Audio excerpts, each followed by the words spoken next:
आजच्या शेतीत सर्वात मोठा बदल काय झाला? आजच्या शेतीत अडचण शेतकरी नाही, अडचण पद्धत आहे.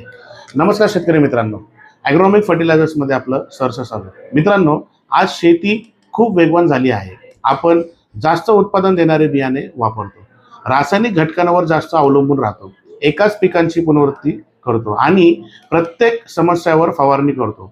सुरुवातीला सगळं ठीक वाटलं, उत्पादन वाढलं, पण हळूहळू काय झालं? जमिनीतला जीव कमी झाला, किडींचा प्रतिकार वाढला आणि खर्च 3 पटीने वाढला. उत्पादन तर वाढलं, पण धोका त्यातून जास्त वाढला. हा बदल अचानक झालेला नाहीये, हळूहळू आपल्या लक्षात येत झालं. म्हणजे हा बदल झाल्यामुळं शेतकऱ्यांना हळूहळू लक्षात झालं की बदल का झाला. शेती आधुनिक झाली, पण संतुलन मागे पडलं.